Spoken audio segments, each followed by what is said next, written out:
granted bail just now. The detailed order will be given tomorrow, and hopefully all the three petitioners will come out of jail either tomorrow or on Saturday.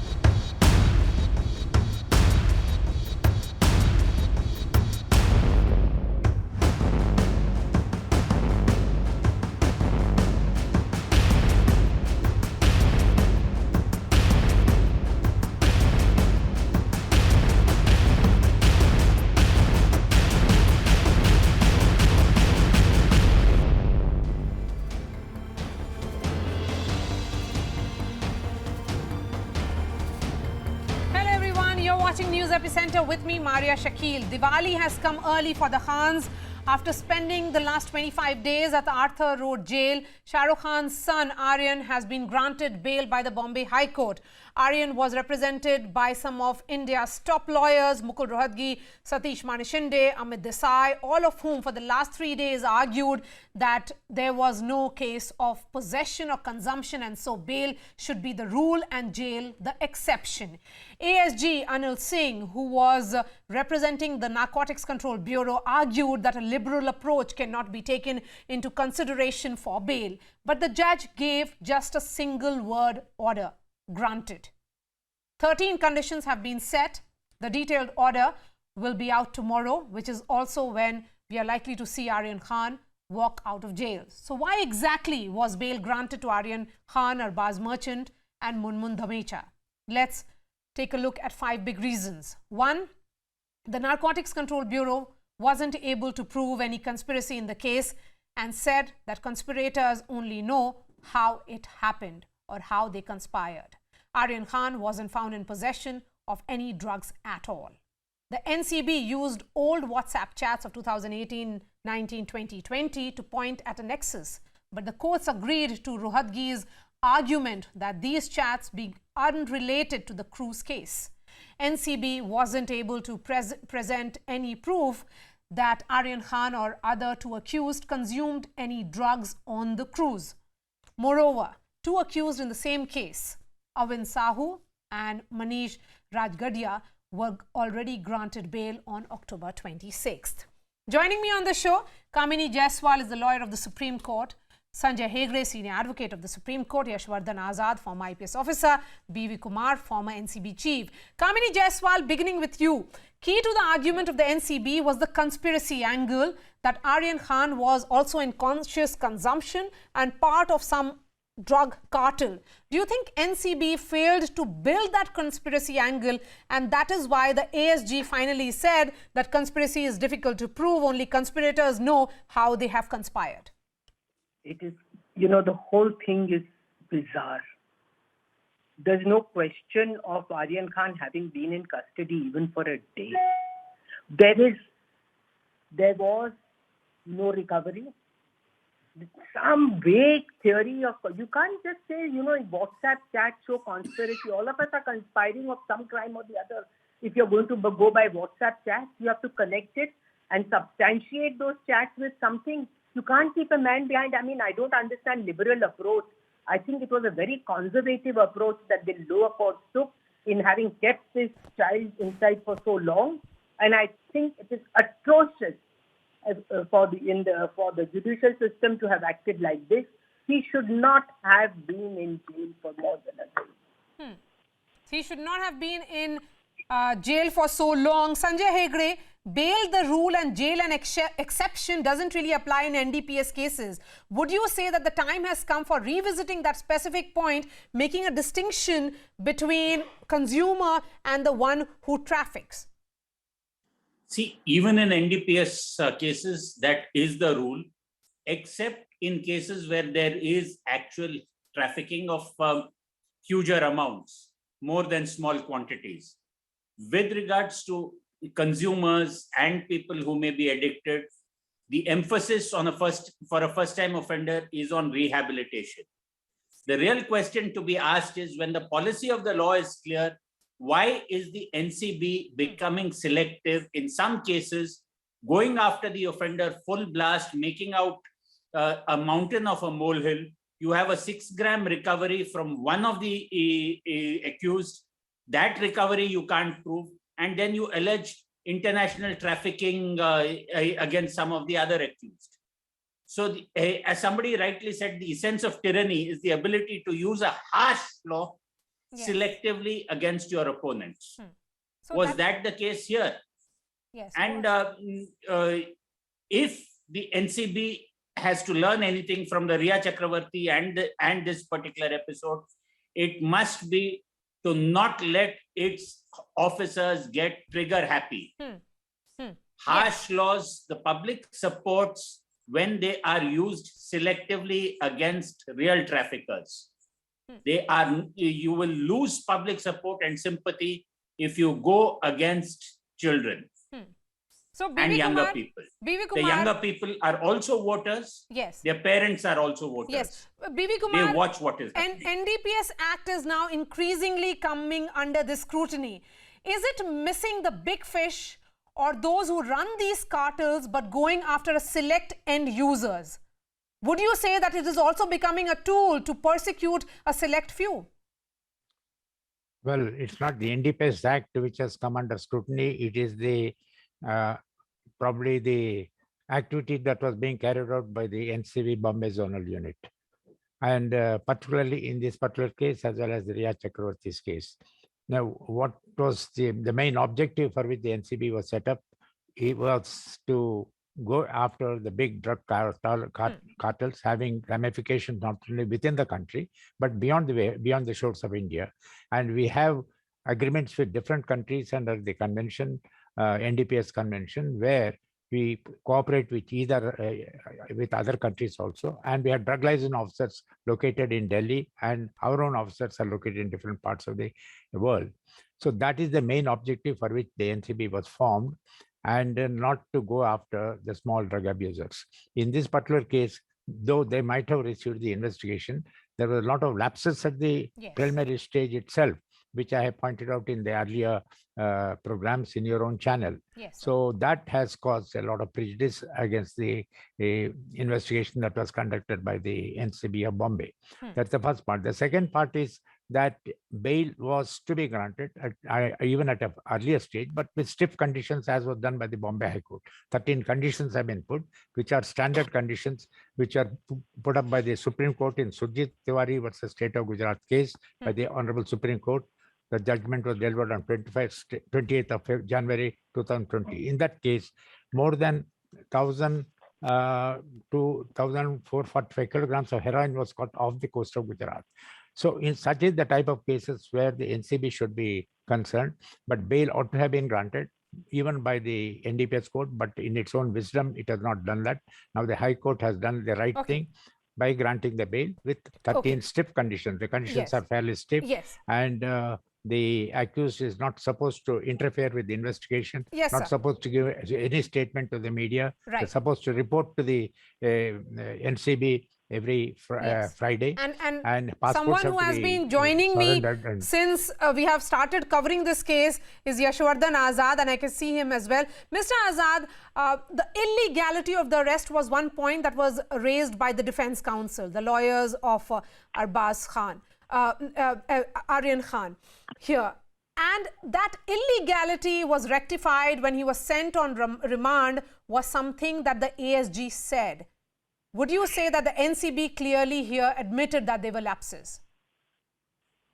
Well, I don't have the order of the High Court. I mean, that is only going to come tomorrow when we know exactly what exactly the High Court's opinion has been.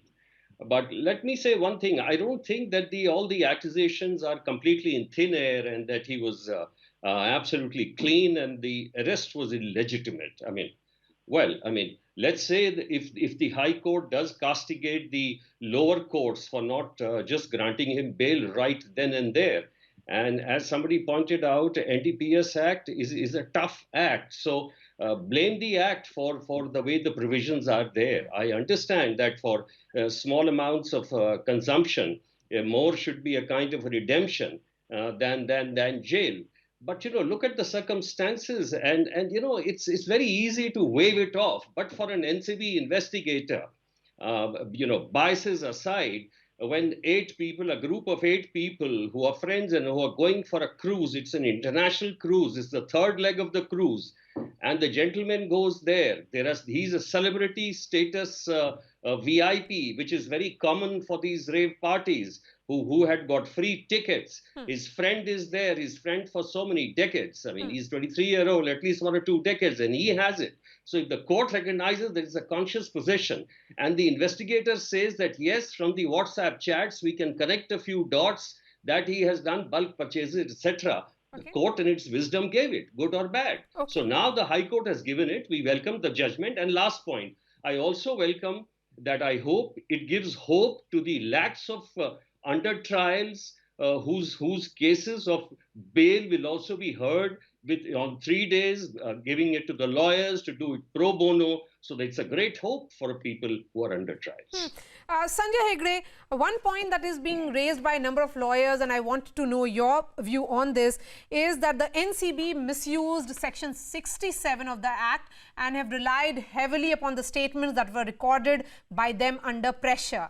You know, the fact is that the statement before a cop is not admissible, then why should a statement before an NCB officer be admissible? That's exactly what the Supreme Court said, that an NCB officer is like a police officer, and therefore those statements are not admissible. That was the judgment of Tufan Singh. The NCB is aware of the judgment. Nevertheless, it proceeds in deliberate defiance of the law. The idea is arrest first, make up the story later, get your witnesses on the way, get a lot of papers signed, and organize a whole media circus so that at the end of the day, some mud will stick. I quite like the way that the establishment today is covering behind the courts, saying, oh, it was the court's responsibility to have released him in the first place. If out of prosecutorial malevolence, the agency throws the kitchen sink and everything and every bit of mud, sometimes the court's sight is obscured. And that is why we have the provision of appeal. Now, you knew that there was a Supreme Court judgment of Tufan Singh, which made all those confessions inadmissible. You did not seize the mobile phones properly. Yes. You had witnesses of such sterling character who signed all those panchnamas that they are on the run now. What kind of stupid investigation was this? And if all that you had was that, okay, let's get some dirt out of WhatsApp and then spread it all over the media. No, sir, we do not live in a police state where a policeman can just decide what he wants to do and fix what he wants, whoever he wants to. There are the courts, and in this case, at least they have come to the rescue of not only Aryan Khan but the two other children. You do realize that irrespective of conscious possession of Aryan Khan or not, the allegation in the NCB is also against Arbaz Merchant that he had 6 grams. Now, despite that, bail has been granted. Okay. Yes. I do hope the NCB and the policemen now introspect about going strictly by the law. Yes. So when you make that point of about the law and nothing else. Yes. Kamini Jaiswal, on this specific point, the war on drugs cannot be won by making statements which grab headlines or making arrests which are seemingly illegal. My question is, what will ensure deterrence and rehabilitation here? See, deterrence and rehabilitation is of the children, not those people who are dealing commercially. They have to get after those people. Tell me who was providing the drugs in that cruise.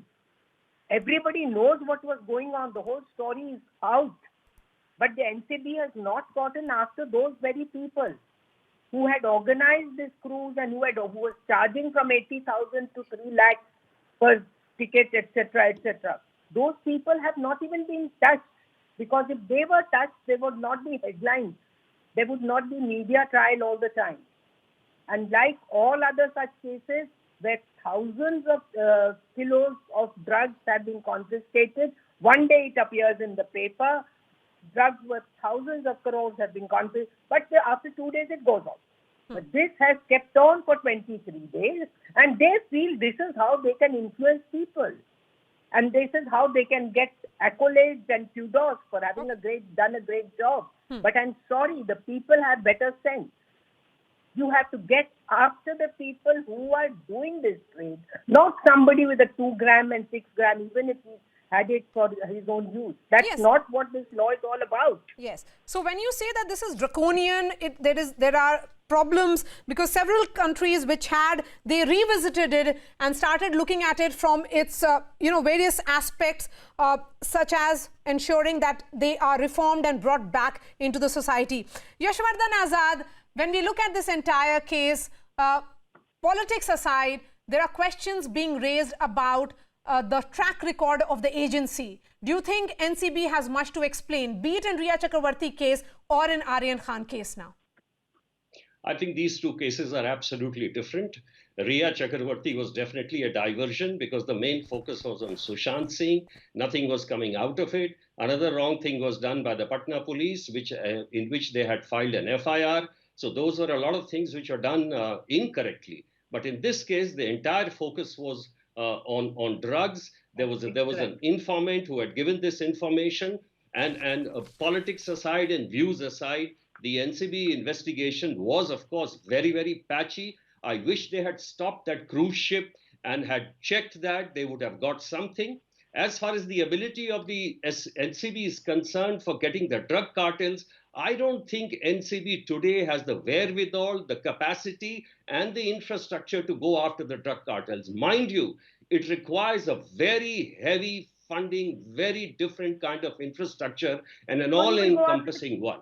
And even the kind of access which is there through the dark web in the internet and the payment through cryptocurrency, I think is extremely difficult. So the government will have to look at NCB in a fresh manner and really ramp up the budget and infrastructure to be effective. Because you're right, NCB was created only to target the big cartels. No, but then when it was created with a particular purpose and that purpose is not being served, and if anything, the officers are being drawn into mudslinging that is happening outside the court. Let's not forget that none of what was being, being charged against Samir Wankhede was made part of the court submission, Sanjay Hegde. Do you think that was strategic on part of the defense counsel to not indulge in any of those sort? They were looking at purely about the loopholes in the case, about the merits and the legalities. Well, that was absolutely correct strategy on the part of the defense. Do not go by outside noise. Go straight to the heart of the case. Was there conscious possession with this man? Who proves it? What is the paperwork? And they just demolished the case. But this was, at the end of the day, this was a case which should have got bail straight out. Sanjay Hegde, I'll have to stop you because we have now Mr. Satish Manishinde joining us live. Mr. Manishinde, appreciate your time. You would be a relieved man today. You have been arguing for Aryan Khan from day one.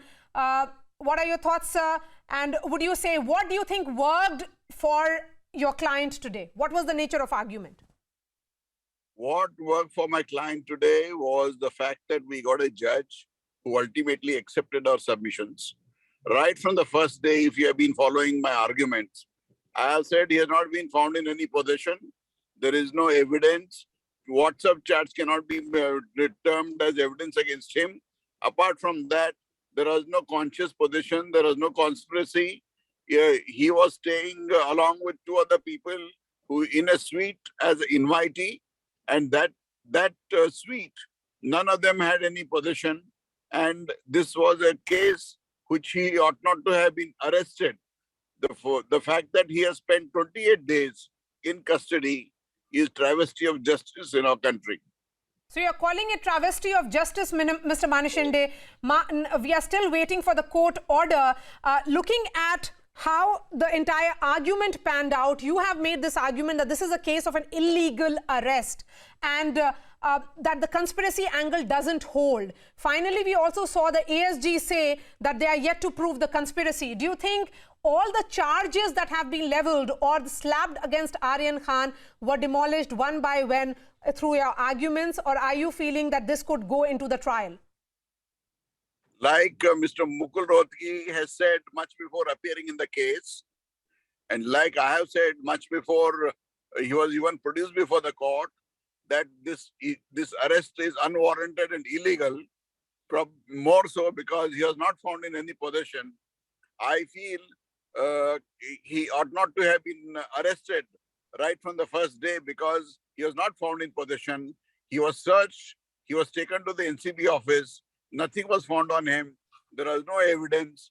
There was nothing to connect him to anybody else on the ship. So I do not know under what circumstances this arrest was made. I do not know why he had to be targeted. I do not know why such drastic measures were taken against Aryan Khan. I do not want to get into all those details right now. I'll wait for the orders of the court and then comment on the further course of action. But what I can tell you is that here was a family where a boy went along with two other friends to be on a ship. He was supposed to sail and come back after 2 days. And within a few hours of his departure from home, the family has been informed that he has been detained. And the trauma and the efforts that they had to put in to get the son out, and the fact that Shah Rukh Khan and his family have not uttered a single word tells you how humble he is, and the fact that he suffered in these 25 days to move heaven and earth to get his son out. Mr. Manshinde, you were the lawyer of Riya Chakravarti and now you are a lawyer also of Aryan Khan. What do you think is going wrong with the entire anti-drug probe? Because the NCB's own conduct is now under the cloud. Their own conduct is now under scrutiny. I made a written statement day for yesterday in the court that I do not have any person in the department as of now. I do not want to get into any controversy till my client comes out, and I'm not going to make an issue just now. But as far as Riya Chakravarti is concerned, you can imagine what has happened to her in the last 1 year. And in the other case that she was being investigated, nothing has emerged. So I feel that the entire investigative machinery in our country deserves to be overhauled. When you say it has to be overhauled, there's also this sense that perhaps NCB is going after the end users or consumers. They are missing the big fish or the big cartels. Well, I have said so in other matters that the main kingpins, the main big fish and the drug peddlers of large quantities never get arrested. I have never seen in the last 38 years of my career that any kingpin in any crime has been arrested and prosecuted in our courts of law. And Mr. Manshinde, when you said that Shah Rukh Khan has been silent and his dignified silence is something that is being talked about, what was the nature of conversation that he used to have with you? Well, I cannot reveal anything that I've discussed with him personally. And all I can say is he's a very humble man. He's very courteous. He has the strength to withstand any pressure on him. And he has come out successful in getting his son out. And I hope that no other father, no other parent, no other family goes through this trauma. You can imagine that if a person like Shah Rukh Khan, who is a super duper star, had to undergo such kind of trauma and misery to get his son out, what would be the condition of a poor man's child in our country? Yes, and Mr. Manshinde, then that brings me to my next question to you. You have also moved mountains, I would say, to ensure that your client gets relief. Was there some moment in this case that you realized that the case that was being built against the narrative that was being built outside the court could impact the judgment also, and how the strategy was being worked out inside the courtroom? Because we were seeing an open battle happen between NCP and NCB outside the courtroom. Well, what happened outside the courtroom, I was never connected. What happened in the courtroom was right from the first day. The strategy was planned along with our legal team right from the first day. And from stage to stage, I was in touch with persons concerned. And we planned it and fanned it in such a manner that ultimate end result has come out today. I always say, there hai and there nahi hai. And would you say that this is an end to incarceration of Aryan Khan, or are you sensing that there could be charge sheet and this could prolong into some kind of trial as well? I cannot speak for the future. As far as the present is concerned, the present trauma is over. And as this trauma gets over, did you get a call from Shah Rukh Khan asking him as to how soon will his son walk out of jail? I think right from the time of the verdict until now, we have been together. So we are just parted from each other just now. And I think he's a very strong man. Mr. Manishinde, I appreciate your time. Thank you so much for joining us and sharing your thoughts. A victory for Mr. Satish Manishinde and the team, the defense team that was representing Aryan Khan today as they managed to secure that bail. That's all from me. Thanks so much for watching.